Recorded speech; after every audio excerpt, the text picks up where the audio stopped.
Good day, colleagues. Welcome to our reflective critical dialogue session. On behalf of HELTASA, we want to congratulate CUT for being such gracious hosts, and as indicated by the conference theme, CUT has given us a platform to create enabling learning spaces for us all, students and lecturers. If we consider the wealth of information and innovative practices that were shared since Monday, we want to pose the question, what are the key points we take away from this year's conference? In all the keynote speeches, we were reminded that we need to exercise our agency and work in collaborative and multidisciplinary ways to disrupt alienating, inequitable, and disempowering discourses and practices, and to enact our decisions in a holistic and sustainable manner. Colleagues, this is why we need your input during this session so that we don't remain at the level of talk and chalk. Yesterday, our CLCs used a very engaging session to reflect on the past year and the way forward. In the next few minutes, Sandra and I would like you to reflect critically upon the key themes that emerged during the conference. These themes will inform HELTASA's work in 2021. Sandra? Thank you, Anthea, and good morning, colleagues.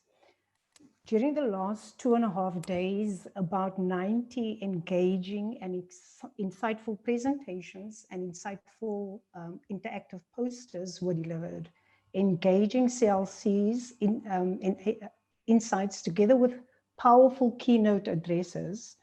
Higher education response to creating enabling learning spaces for all was put on show. The question was always whether we connected and included the marginalized so that, and borrowing the insight of Professor Ramugondo, that all lives in the academy matter. At first glance, our initial analysis points to 4 overlapping integrating themes. And these themes are student learning, professional development, technology-enhanced learning, and decolonization. And with these themes in mind, we invite you, colleagues, to engage in the chat and using Padlet, the link thereof, which Anthea will share with you on the chat, to interrogate each theme in relation to your own practice, strategies, and/or your institution. And therefore, moving to these individual themes, Anthea, the first theme. Sandra, just hold on. I just want to get back to the chat. It seems as if I can't get back to the chat, how do I do that now? Let me just check. I don't know why I can't get back to the. Okay, I think maybe I should stop screen sharing and then I'll get back. Yeah, there's the chat. Okay, Sandra, so I've put the bit link into the chat for everyone, and then I'll start screen sharing again. Thank you so much, Anthea. Okay. Can you all see my slide again? Thank you, Anthea. Can you go to slideshow mode, please? Okay, I'll go there. Is that the right one? Thank you. Thank you so much. I hope everyone can see the slide. So I'd like you to move on to the next slide, because as we're looking at theme 1, student learning, I would like you colleagues to use the chat and also Padlet to share your insights, experiences over the last 2 days, and especially over the last year with us. Anthea, can you move to the next slide, please?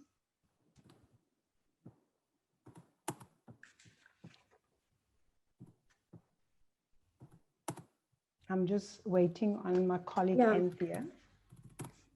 Just hold on. I don't know why it doesn't want to move now. Let me stop share and then let me see if I can. Anthea? Yes, I'm. Yeah, Okay, let me go to slide 3. There you go. And then I need to share again. I think you can leave it at on this mode if it's going to help. There we go. Thank you so much. So colleagues, I would appreciate it if you, using the chat and also Padlet, just to share your insights and your experiences and your thoughts with us.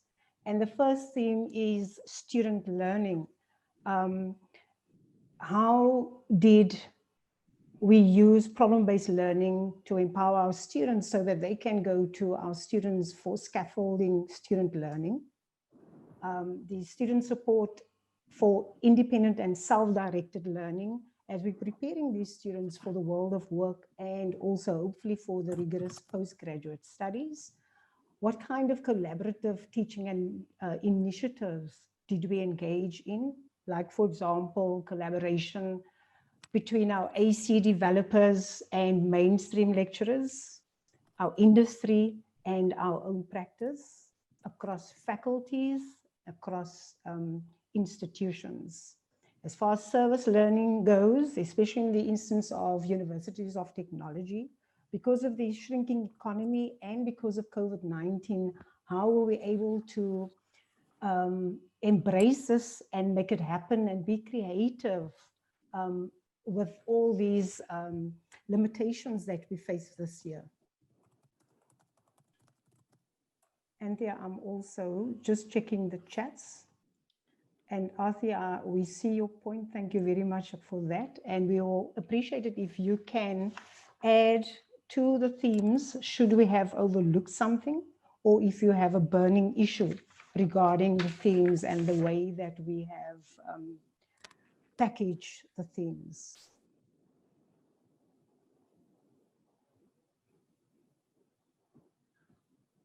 See, there's someone saying self-directed learning, for there to be more research on the link between self-directed learning and continuous learning.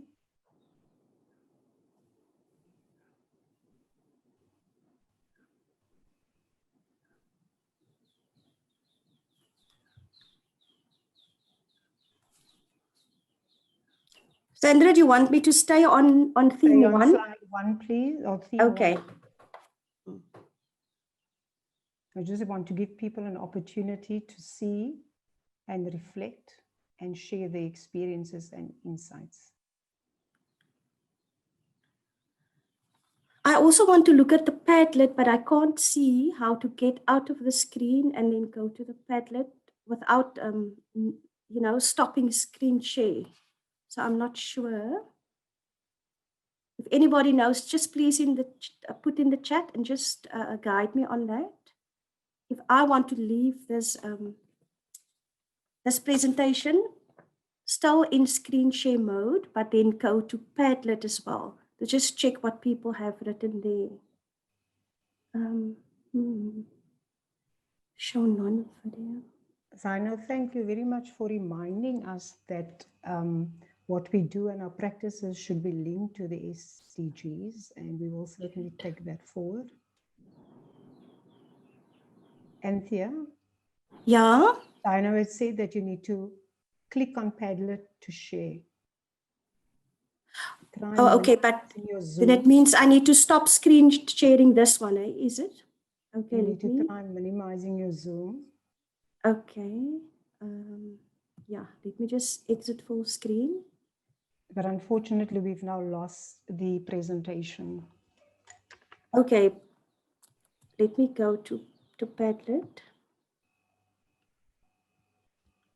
There you go. Yeah.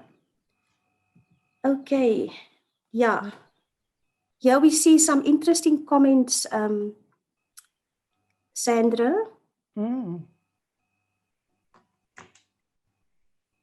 For theme 1, here it says the importance of self-directed learning. And I would like to do more research on the link between self-directed learning and continuous lifelong learning. There's another one about PBL, very interesting. Using PBL in teaching and learning helps students to be creative and have a problem-solving approach to challenges. So there's a lot of emphasis on peer learning as well and support structures. And it says here, PBL assists with the development of essential attributes for the world of work. Very true, yes. Interesting comments on decolonization also, and we're taking note of what Anthea said about rather having the overarching title of social justice and decolonization sitting under social justice. And I think, Artie, we use decolonization because of the papers presented during the time, but indeed we're taking note of what you have said. PBL as approach to tutorship, both in which clear roles. Anthea, if we can move on to the second theme, please. Okay. Let me go back to the screen share. Yes, let me just go to the screen sharing. And as we dealing with teaching and learning, and the focus is on the students, many times we also forget that we are, as lecturers and teaching staff, a very important part of the whole process. And therefore our second theme looks at professional development. And if you can just move to the second theme. Yeah. And as we're looking at professional development, and what came out also was whether we're able and whether we can embrace student and lecturer diversity in our pedagogy, how we're dealing with postgraduate supervision and how we dealt with it, the different models and approaches under these trying times, especially where students had to go out into the field. What were the experiences, and did we find solutions to those concerns? How did we respond to the curriculum? And very importantly also our assessments, because we had to move away from our traditional face-to-face assessments, dealing with non-traditional approaches and alternatives. But at the same time, our assessments had to be aligned with value-adding curriculum.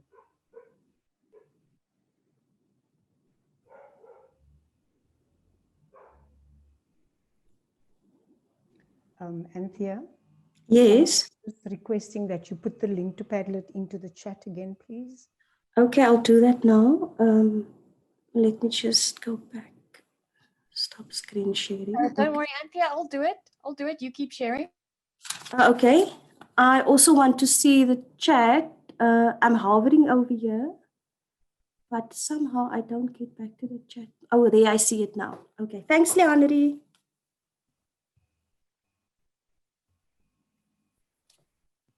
Theme 3, which speaks to technology enhanced learning, someone is saying, could we consider the idea of multidisciplinary, transdisciplinarity, and interdisciplinary needs deep understanding, practical ways in which this can be done?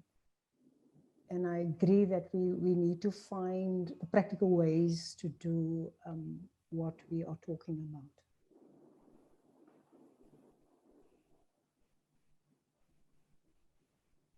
Sandra, I'll just jump over to the Padlet to see what we have there. Thank you, Anthea.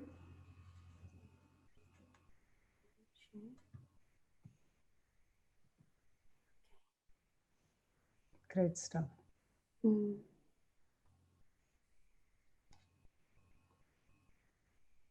as Anthea said, this will inform the work of HELTASA for next year, and most probably for the next few years to come.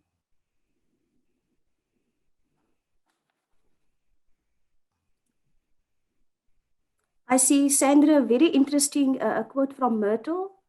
She says we need to consider how to strengthen teaching practices within higher education. And this is obviously in response to the COVID context that we've had just now. And the challenges that we've seen raised in many presentations, that there is a need for support in how to respond to these challenges. over and above the support that we've got thus far. And that also speaks to the next comment, Anthea, massive institutional developments of academics, the use of technology for teaching. Yes, that's an important point, yes. I must say, I don't think that we could have survived this context without our educational technology support colleagues. Absolutely.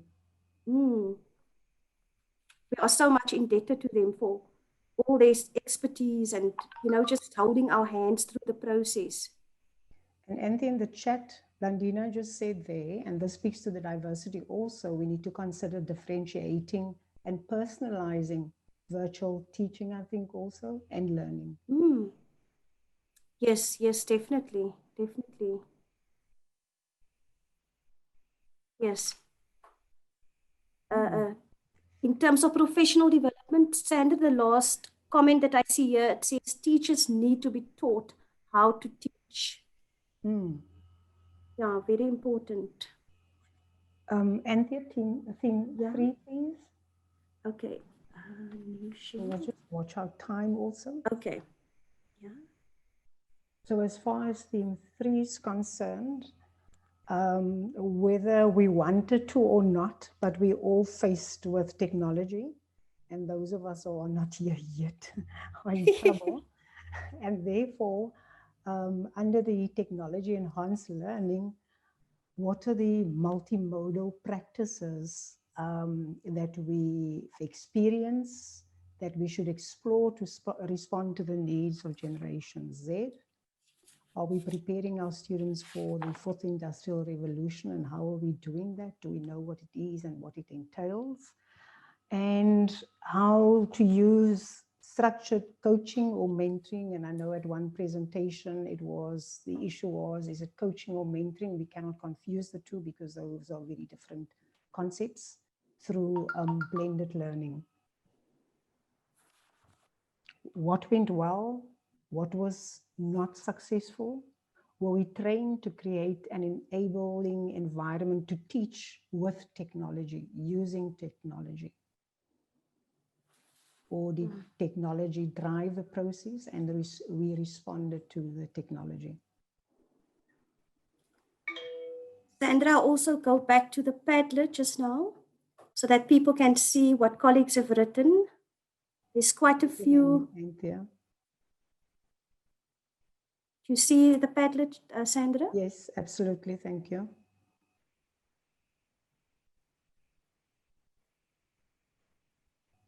Technology enhanced learning is the way to go. Issues about internet charges and electricity should be solved.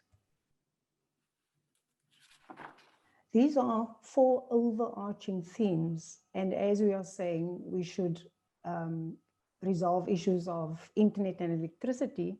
It speaks to social justice at the same time. And I think for many of us, this was one of the big concerns. And that is why many institutions had the big rollout of data, of multimodal, in the sense that we needed to print hard copies of materials and send it to our students. So we really needed to be creative in our attempt to be inclusive. And Sandra, this last point that I see here, links with what you're saying about being creative. It says here, Nuran says, using authentic learning approaches, like the flipped classroom approaches, problem-based learning, should be used to enhance the adoption of technology into educational spaces. At the same time, Anthea, if I look at the chat, and Anna Dean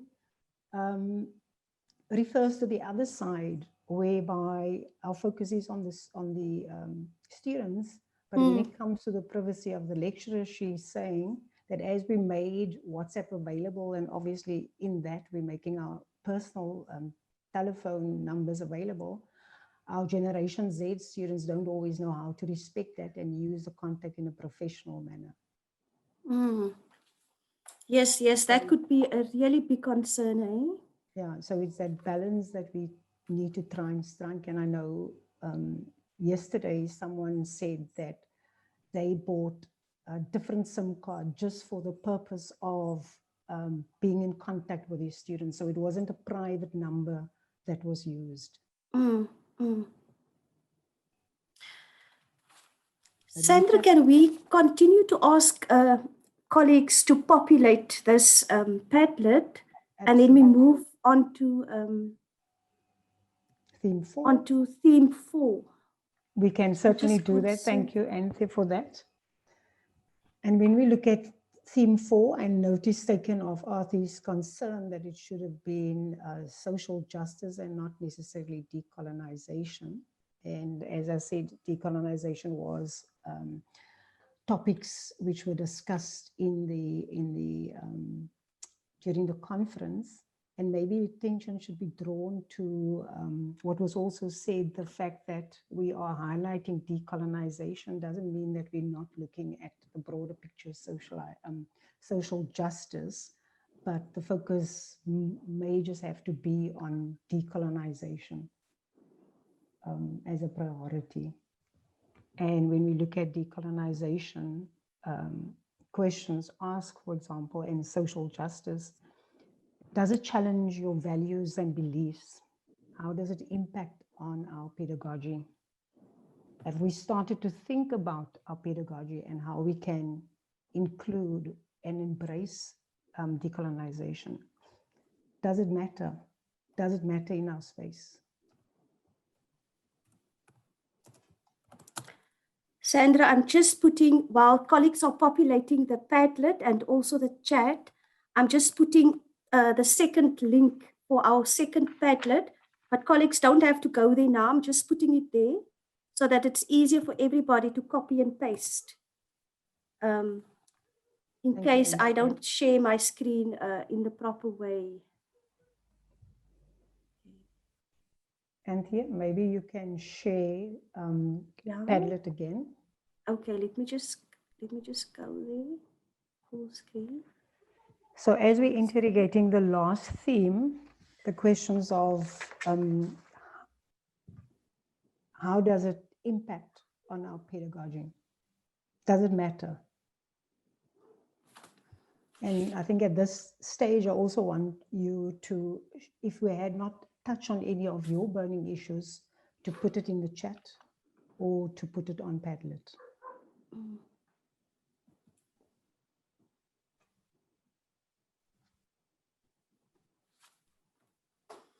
And Sandra, just like the CLC indicated that they will do, is that we will collate all of this information and then make it available on the HELTASA website. Thank you, Anthea.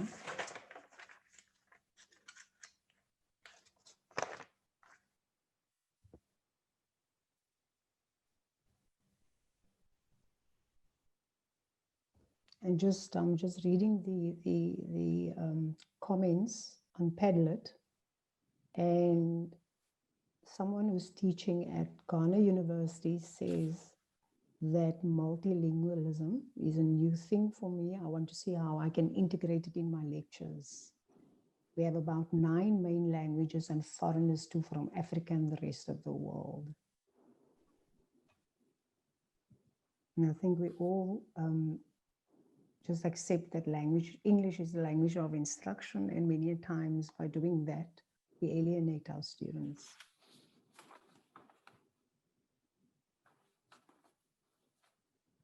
And such a diversity of languages, eh? Absolutely. Someone else is saying we need to bridge and narrow the gap of the intersectional division between privilege and inequality, which had been highlighted by online learning indeed. And that just speaks to the fact that these themes are overlapping, and they are not, we cannot look at it in isolation or in silos, but we need to use it together to be effective. Anthea, and I think on that note, thank you, colleagues, for your input. It's much appreciated. I'm going to hand over to Anthea for the second leg of this collaboration and reflection. Thank you, Sandra, and colleagues, just in the interest of time, we're moving ahead. So now that we've looked at all of your reflections in the chat and the Padlet, we want to know what you propose as a way forward that will allow us to respond to these themes or debates in a collaborative, multidisciplinary, holistic, and sustainable manner in 2021. So here, colleagues, I've already given you the second link to the Padlet that I want you to use now. We want you to take a moment to pause and use the chat and Padlet to respond to the following question. How do we respond to these themes and debates? So colleagues, let's be smart where our goals are specific when we think about what we need to do. Our goals are measurable, achievable, relevant, and time-bound in terms of all of these issues that you've mentioned now. So please go to the, use the chat and then also go to the Padlet to populate ideas about how we can go about to enact our decisions that we've made and the priorities that we've listed in the chat and on the Padlet.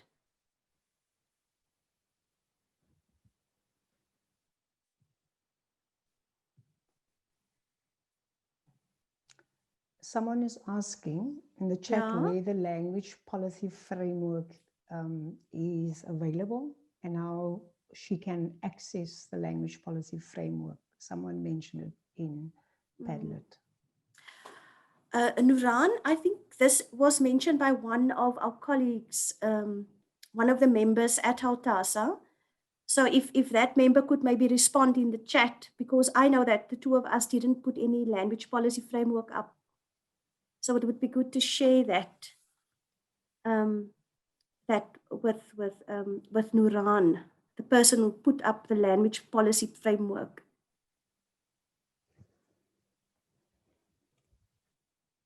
Okay. Let me just see. Okay, so let me also go to the Padlet and see if people have responded, what information is there. Okay, I must also go to the, okay. And colleagues, this is where we now really need to put talk into action, and your thoughts and ideas will certainly be of great value for us to move this forward.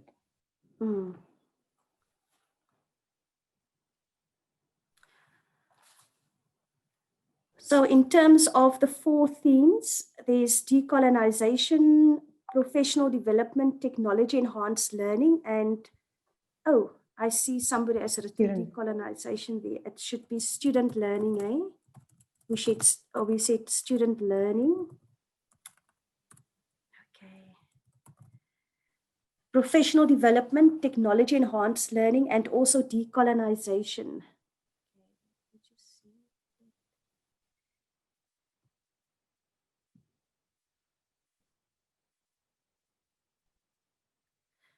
And colleagues, while we populate this, please don't forget about using SMART and being smart in our approaches in terms of being specific. So now we've mentioned lots of useful ideas about what is important in the current higher education context. But then if we have to look at something specific that we can take forward in our activities next year, and how will that entity that is specific, how will that be measurable? In other words, how will we know that we are making progress with what we have said we will do? Because it's so easy to be all energized at the conference.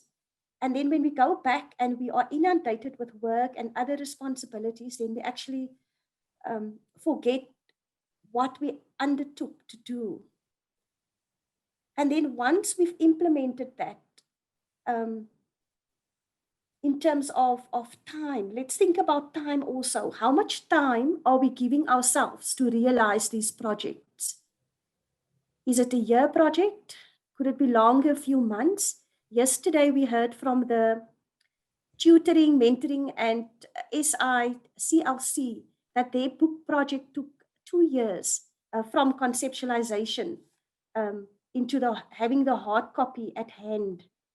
So sometimes a project can be quite long, but we also need to have to keep the time in mind so that we don't have ideas and plans that are too broad and not achievable at all, given the time, the limited time that we have in academia.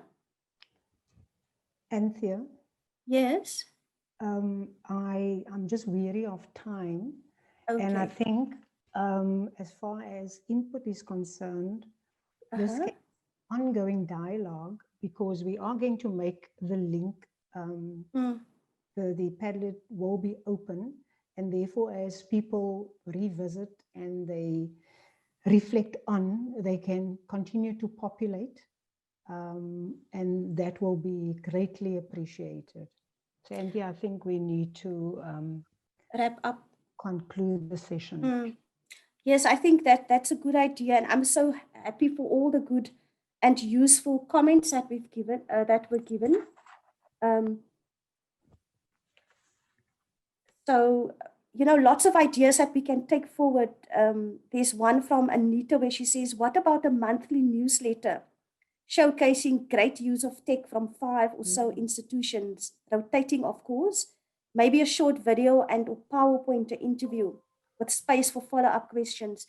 So thank you so much, Anita, for that comment, and everyone else. We will definitely follow up on these suggestions that you've given us. And we are very happy that you've considered time also. Like Anita has done, she mentioned a monthly newsletter. So we'll have to take that into consideration. Sandra, please go ahead and conclude for us. Thank you, Anthea, and I do appreciate and agree with you. We appreciate the time and your input. And as a higher education community, we don't have a choice but a responsibility to mobilize and act for ongoing transformation in higher education. We should continue to interrogate and reflect on who we are as higher education and as higher education practitioners, how we respond to knowledge, what and whose knowledge, and ultimately whether our students matter and are at the center of the academy. We should continue to collaborate, which is very important, share, and challenge and confront the discomfort. So thank you all for your input, and we will certainly share our strategies and practices again at the 2021 HELTASA conference. And on that note, maybe you should just catch a breath, grab a cup of coffee or tea,